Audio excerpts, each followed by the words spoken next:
Good morning, children. Our today's topic is the government.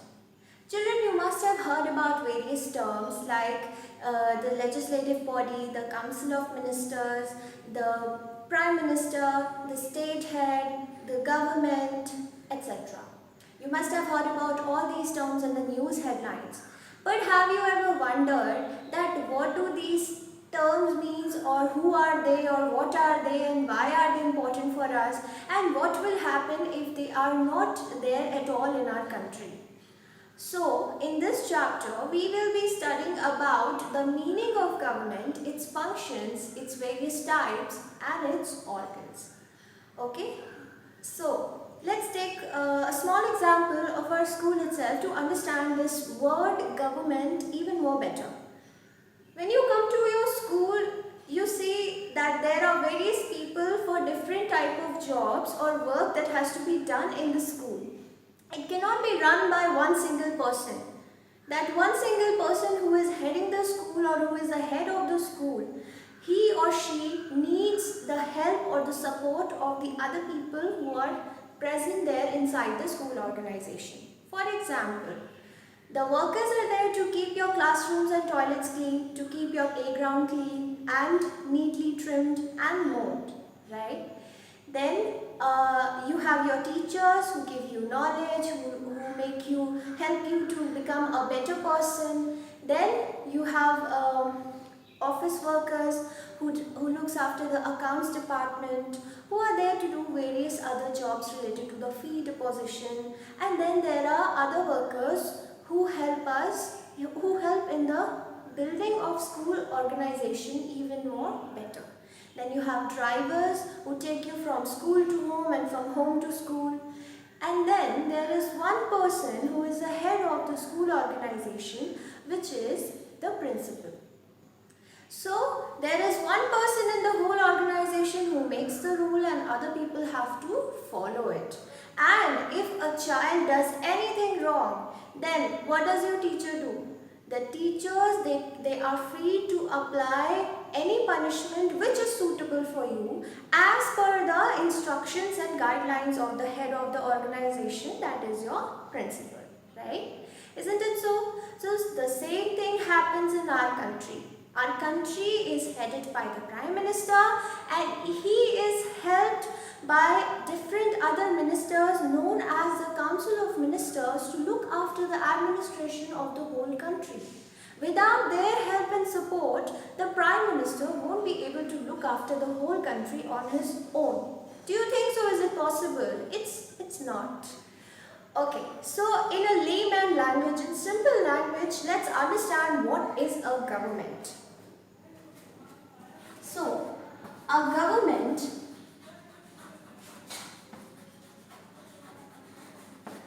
is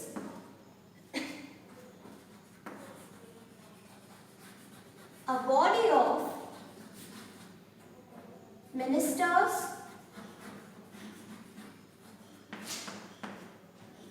who govern, rule, or administer a country. Okay, so this is a simple, in a layman language, in simple terms, this is the meaning of government. That a government is a body of ministers who govern, rule, or administer a country. So they are responsible for making the rules for our country and for the citizens, that is for us, for our safety, for keeping us safeguarded from other evil influences, from keeping us safe from any mishap, and to keep our rights preserved. Without them, we will be in total chaos and commotion. Alright children, now let's move ahead. Alright children, so now we come to the functions of the government. So, as you know that every country needs a government, and not just a government, that it needs a good government. Because a good government always tries to establish a safe and secure social atmosphere so that all its citizens can go through individual growth and progress and development. So here I'll be listing out some of the major important functions that has to be performed by the government.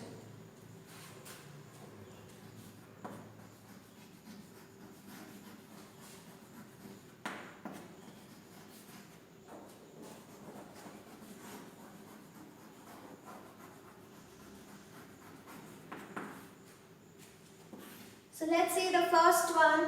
The first most important function is maintenance of law and order. Now this is very much important because if there will be no law and order, then the whole country will be in chaos or commotion. There will be confusion all around, there will be no laws, there will be no rules and regulations. People will be able to do whatever they want to, whether it's a crime or anything else, and the citizens will feel unsafe. So it is very necessary for the government to take first and foremost steps for creating a law and order and a situation where all the citizens feel safe. For that, they have mainly two bodies or officials for doing the work. If we see around us, then in every part of the country, inside the borders, we have our policemen who are there to keep us safeguard from the criminals and other mishaps.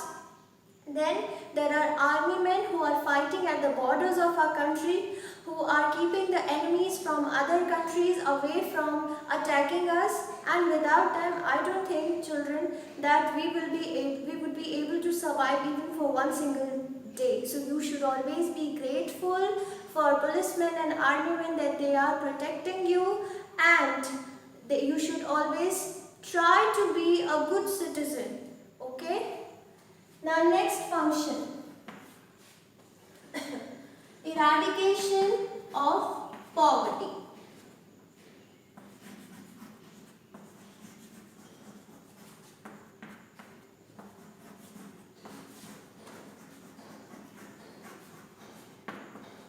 Eradication means removal.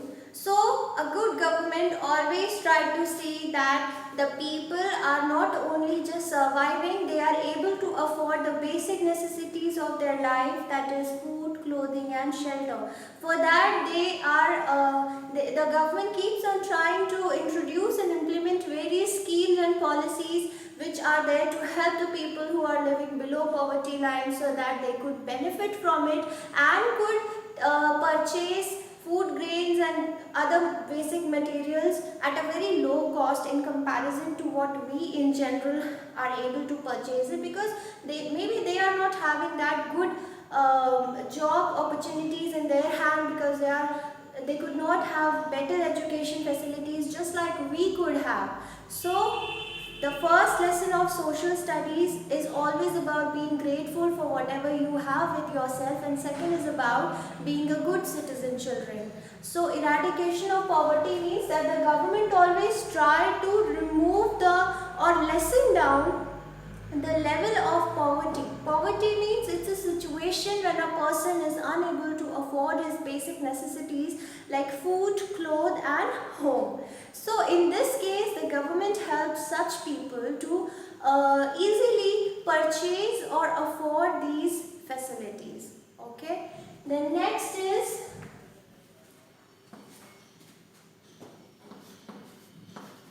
providing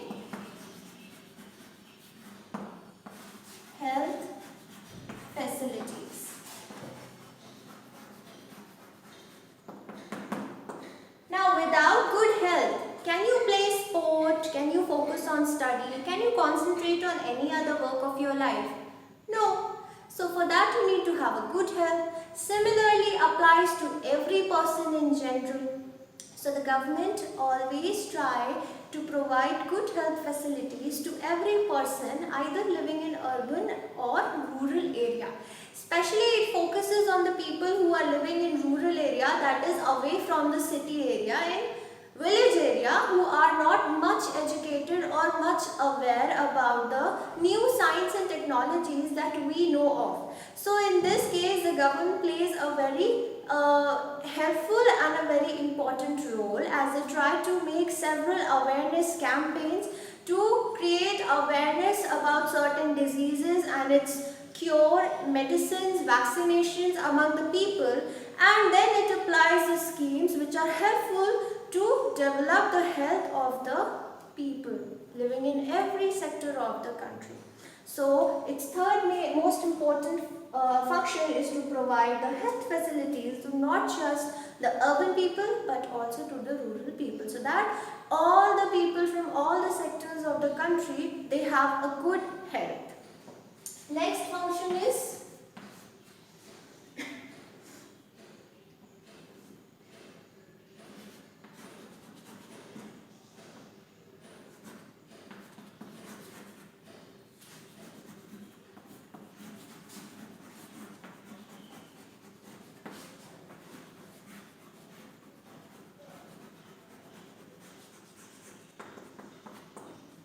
provide employment opportunities. Employment means job. So it is in the hands of the government to provide job or government jobs to the people who are educated or qualified enough to apply for it. And the main purpose of doing so is to increase the profit or the financial or economic status of a country. If more and more people will work, then more and more people will earn money, which will help in boosting the monetary cycle of the country, the economy of the country, that is the financial status of the country. The country will earn even more profits and it will develop and increase and come to a upper rate or top list of the world.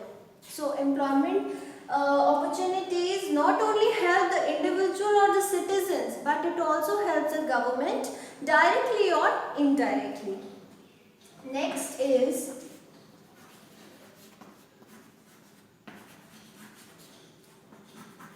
spreading education. Now children, you all know it very well that why education is so important in your life. Without education, your knowledge will be of no use. Without the art of reading and writing, without knowing how to read something or write something or understand something, you will not be able to do well in your life, because education helps you a lot. Education does not only enables you to become smart and intelligent or provide you good amount of knowledge or make you a knowledgeable person, but it also helps you to spread that education even more farther and become even more progressed and developed person. So education holds a very important place in our lives, there is no doubt for that. So a job of a government is also to see that it spreads education for all the citizens, for all the children belonging to all the sections of the society, irrespective of what area, what gender, what caste they belong to, as it is mentioned in our constitution. Now we'll move ahead to some next set of important functions which has to be followed by the government.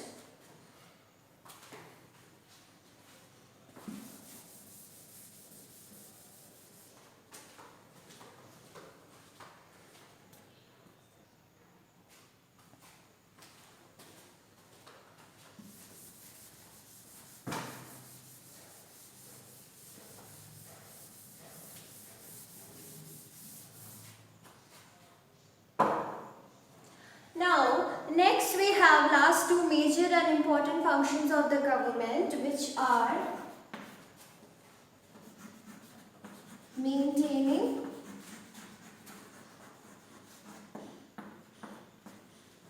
friendly relations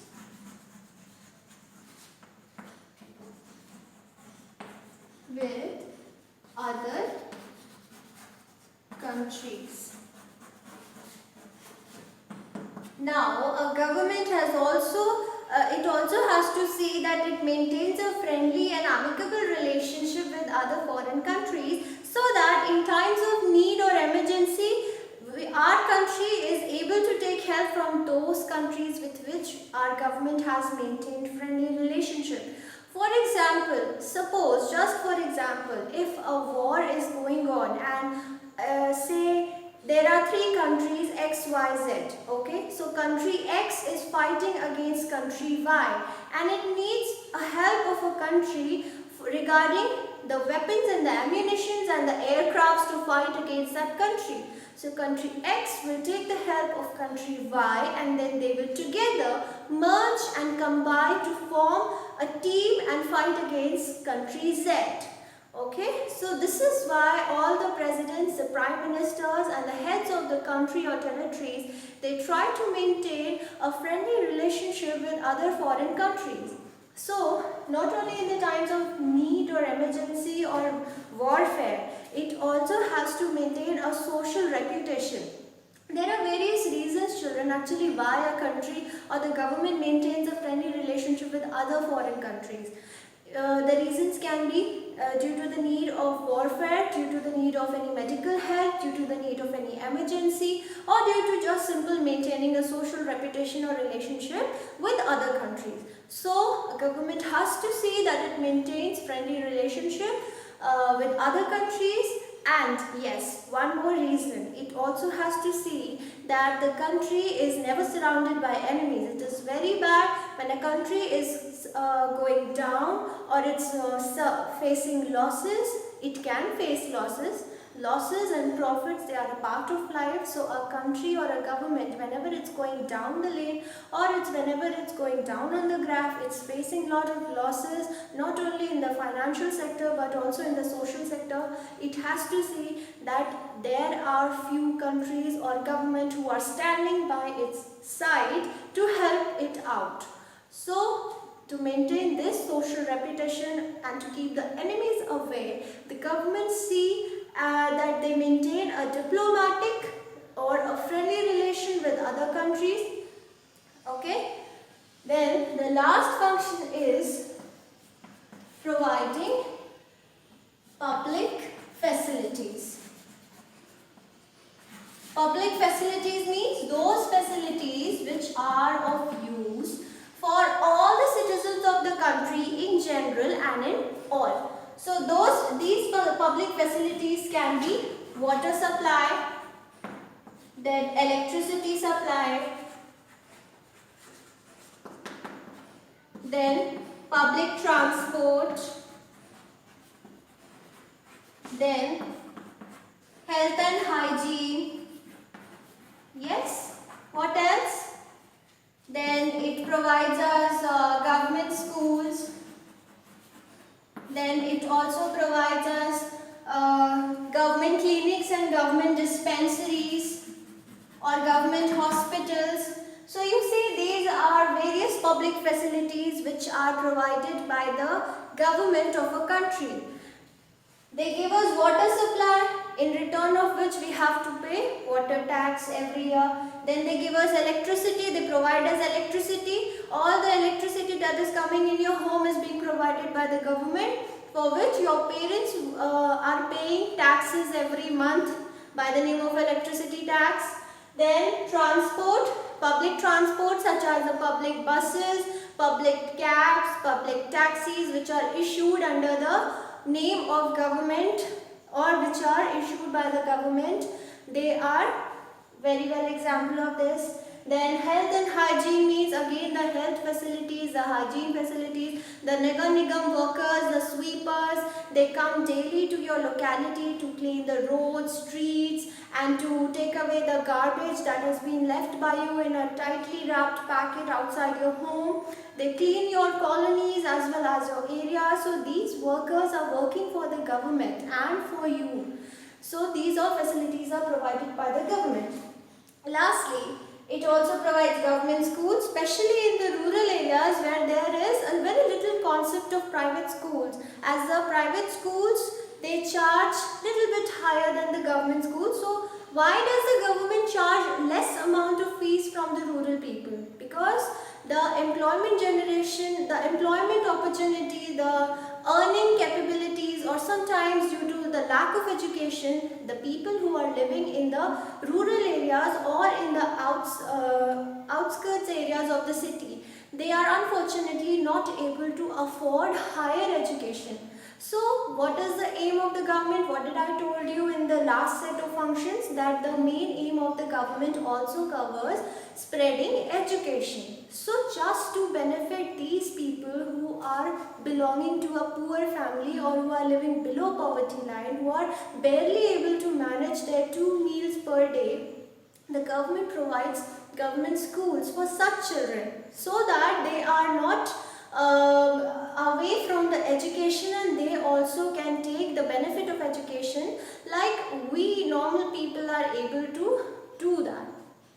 Alright, then lastly, the government clinics or hospitals. It is provided by the government so that the people again who are living in a poor circumstances or who are living below poverty line, when they are not able to afford the high fees of a private hospital or surgery or treatment charges, then government provides treatments at a very low cost or sometimes free of cost under few schemes which are launched by the government from time to time. So these are some of the functions of the government which it has to perform for the welfare and for the benefit of the citizens of its country. Now we'll move ahead to the 3 main organs of the government.